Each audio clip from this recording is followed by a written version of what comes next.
Hello,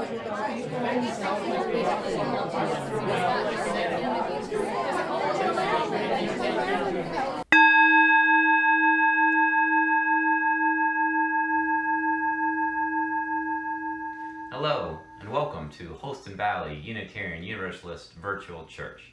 My name is Spencer Conco, and I'm glad that we can get together, even though we cannot yet be together.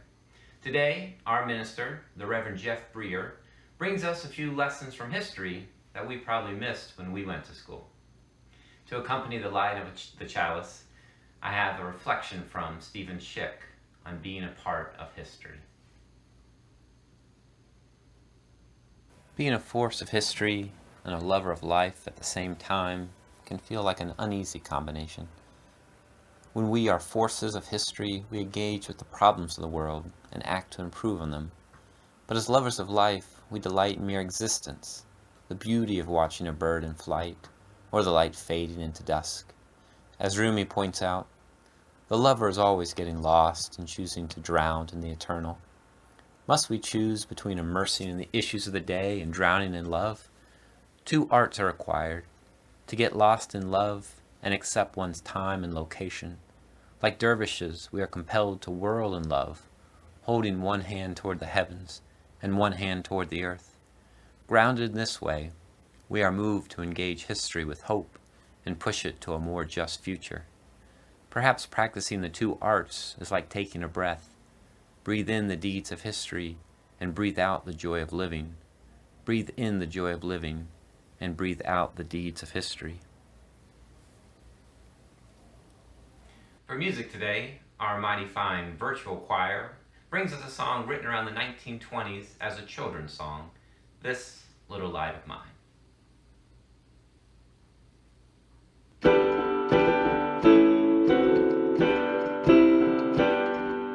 This little light of mine, I'm gonna let it shine. This little light of mine, I'm gonna let it shine.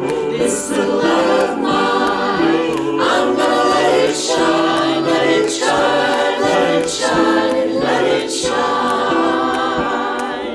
Everywhere I go, I'm gonna let it shine. Everywhere I go, I'm gonna let it shine. Everywhere I go, I'm gonna let it shine. Let it shine, let it shine, let it shine. Building up a world, I'm gonna let it shine. Building up a world, I'm gonna let it shine. Building up a world, I'm gonna let it shine. Let it shine, let it shine, let it shine.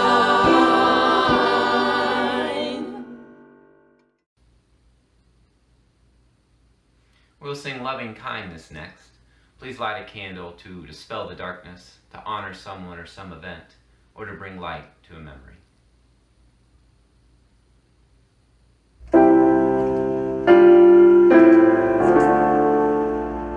May we be filled with loving kindness.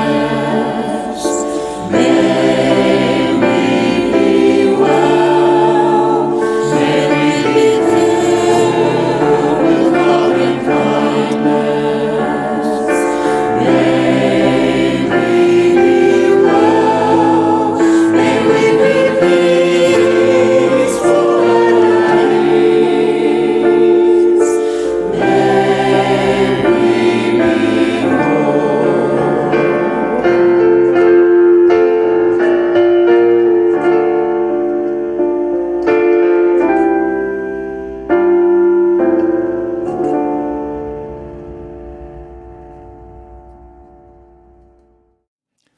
Hello, my name is Jeff Breer, and I am the minister of this virtual church. I hope you are safe and well. Please mask up in public and remember to keep your social distance. The president got a lesson in American history last June when he thought to have a rally on June 19th in Tulsa. And someone schooled him on the meaning of Juneteenth and what happened in Tulsa. Actually, a lot of other Americans got the same lesson at the same time. If you were one of those people, or if you had never heard of Juneteenth or the Tulsa Massacre until then, I wonder what else you've never heard of.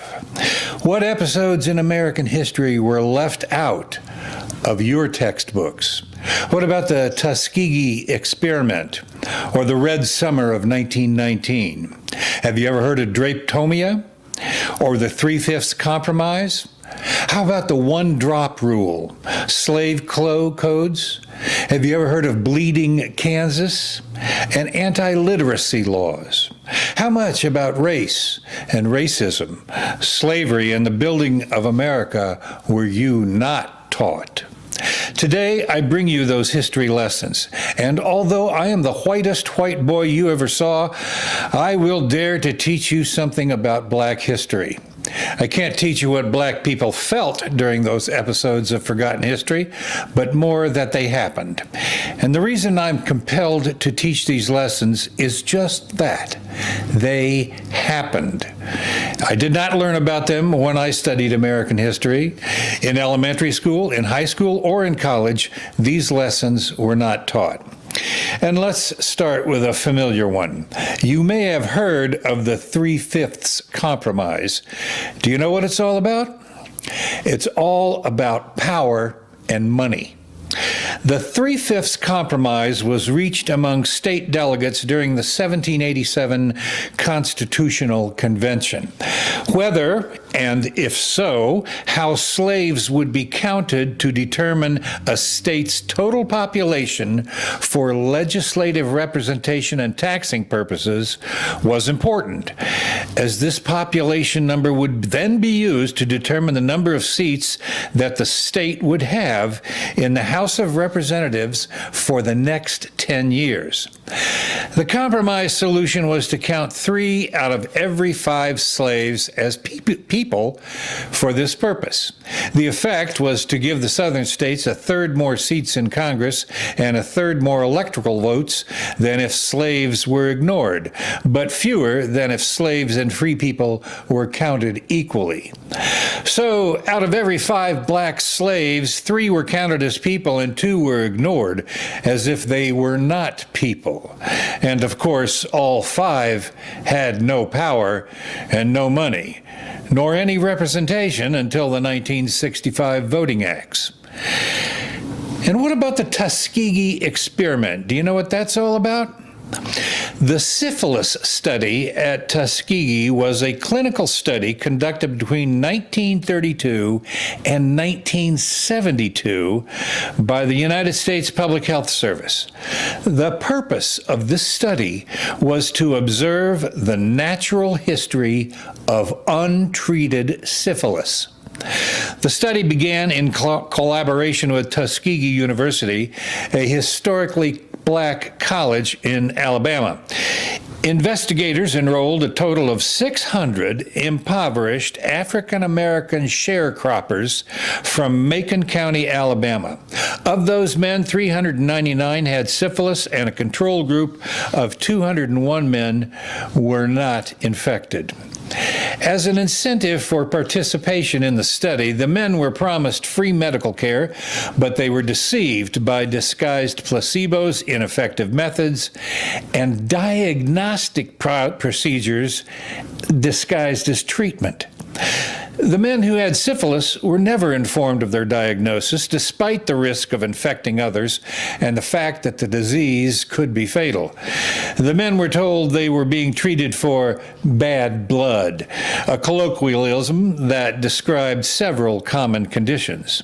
None of the infected men were treated with penicillin, despite the fact that by 1947, penicillin had become the standard treatment for syphilis.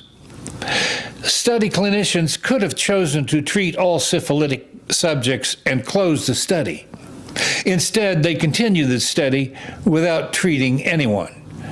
The study terminated in 1972 when a leak to the press was reprinted widely.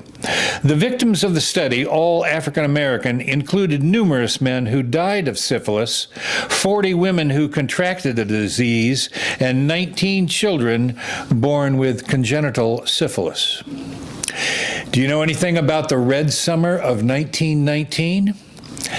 The Red Summer of 1919 is the period during which white supremacist terrorism and racial riots took place in more than 36 cities across the United States, as well as in one rural county in Arkansas. In most instances, attacks consisted of white on black violence.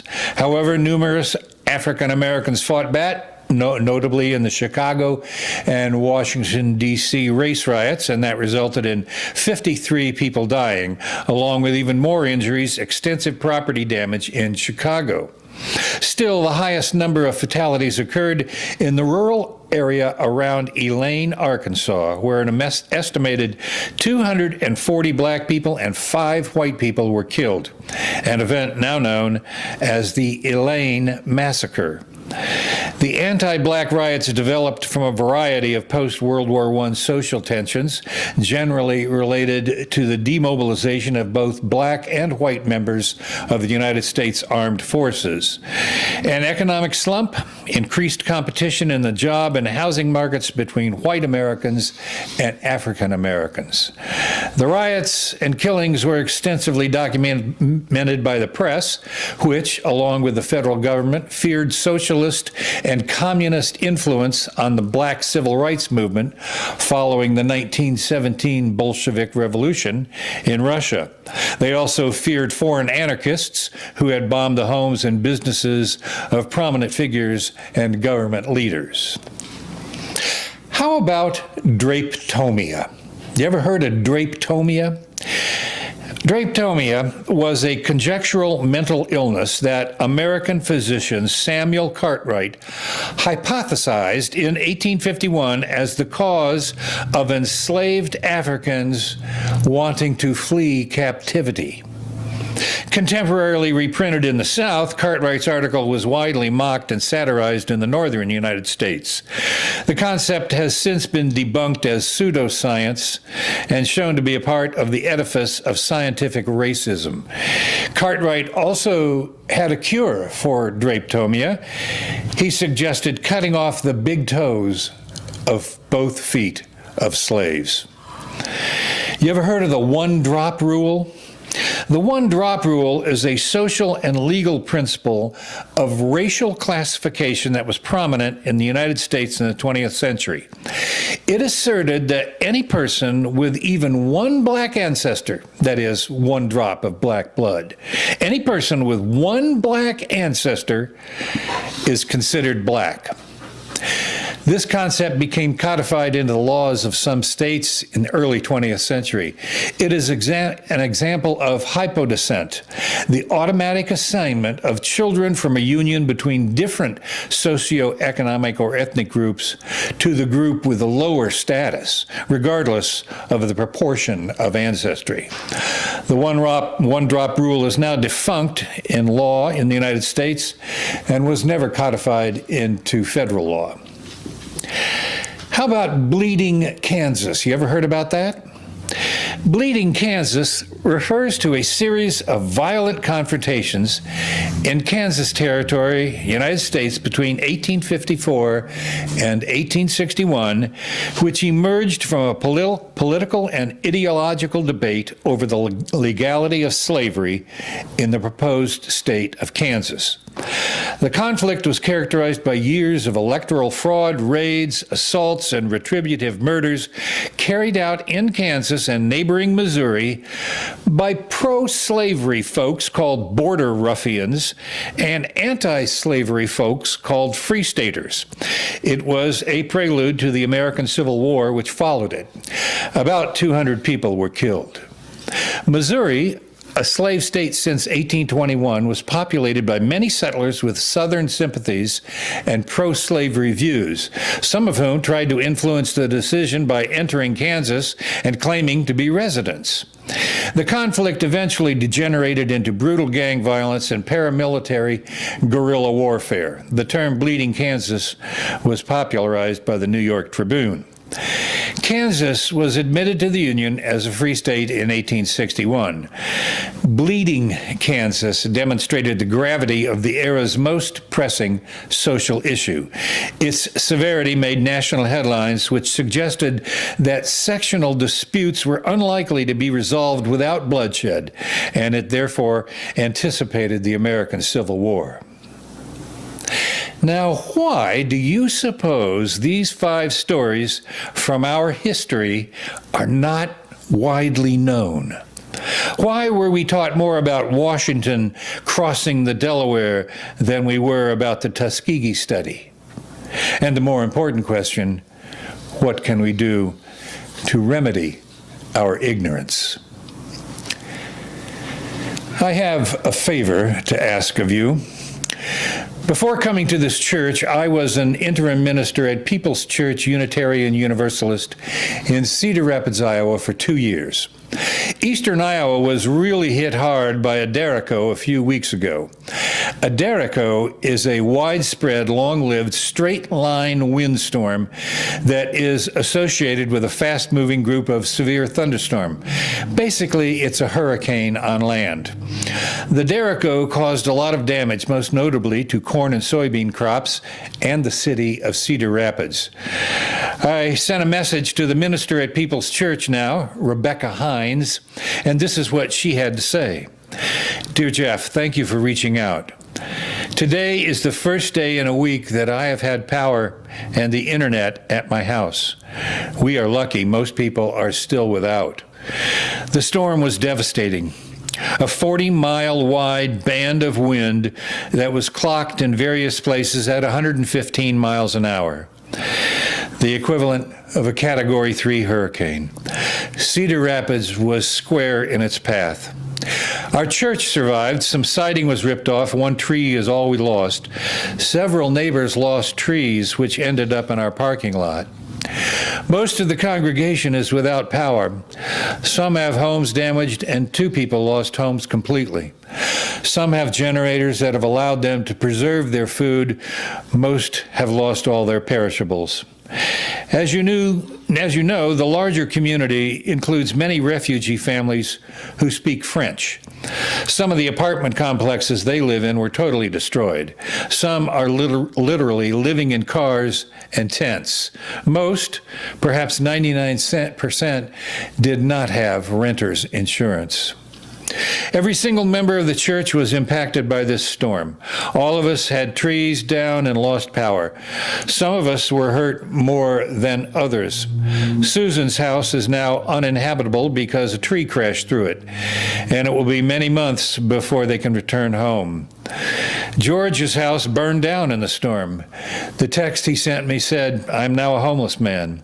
He camped outside the church for a week and is now staying with his family. The church has received help, but we could use additional support as we assist members with housing, food, and supplies. Perhaps you can guess the favor I ask of you. Please help the folks in Cedar Rapids by sending a check to this church.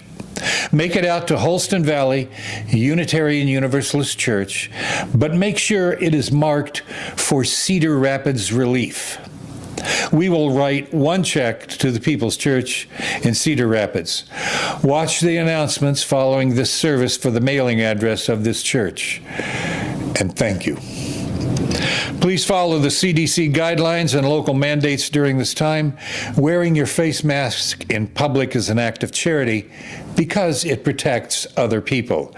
And remember what Zig Ziglar said, you'll get all you want in this life if you just help other people get what they want.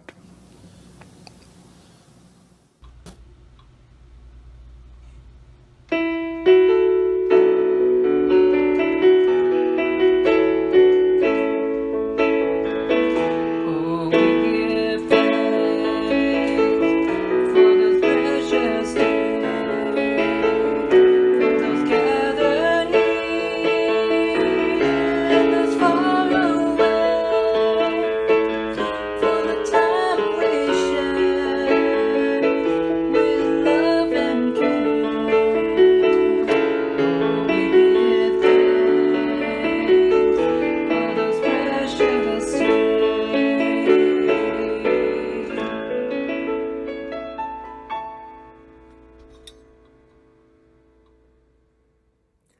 a simple benediction for us today.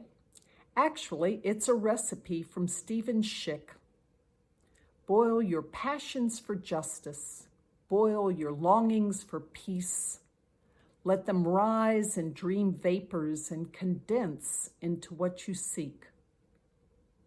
Our time together is nearly finished, but our work is not done. May our spirits be renewed and our resolve strengthened as we meet the challenges of the week to come. Now please help me close this service.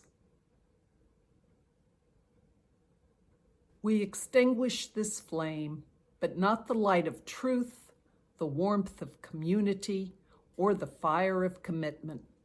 These we carry in our hearts and share with all the world.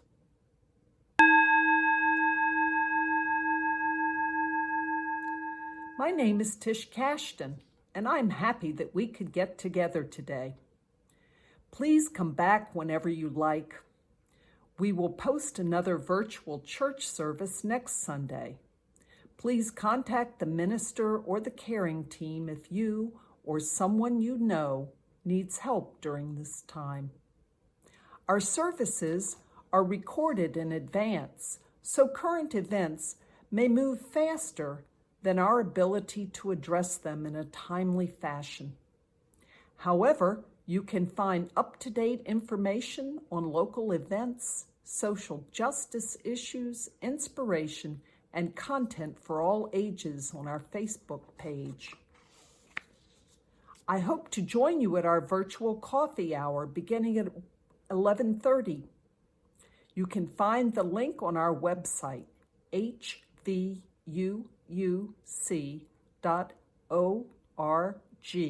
under the News and Events tab.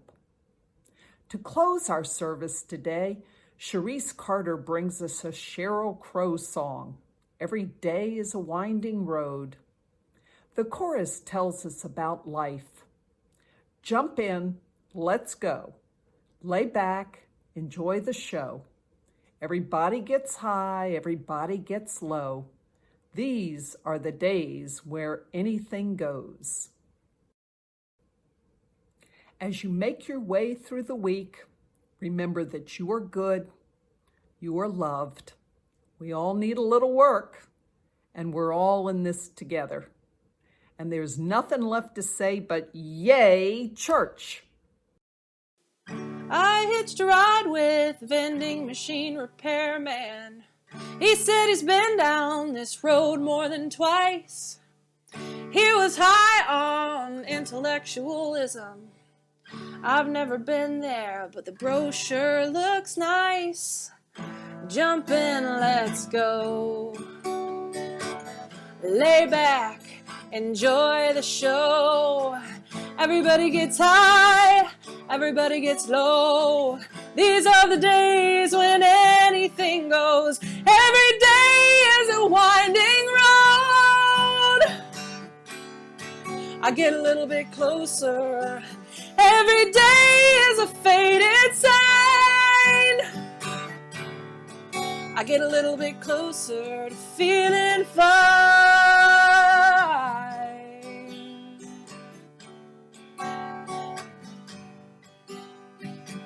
He's got a daughter he calls Easter. She was born on a Tuesday night.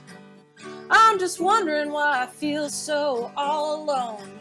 Why I'm a stranger in my own life. Jump in, let's go. Lay back, enjoy the show. Everybody gets high, everybody gets low. These are the days when anything goes. Every day is a winding road. I get a little bit closer. Every day is a faded sign. I get a little bit closer to feeling fine.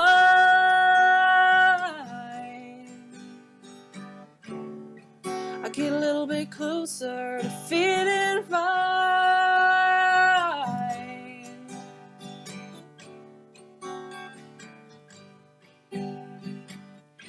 I've been swimming in a sea of anarchy. I've been living on coffee and nicotine. I've been wondering if all the things I've seen were ever real, were ever really happening. Jump in, let's go. Lay back, enjoy the show. Everybody gets high, everybody gets low. These are the days when anything goes. Every day is a winding road. I get a little bit closer. Every day is a faded sign. I get a little bit closer to feeling fine. I get a little bit closer to feeling fine.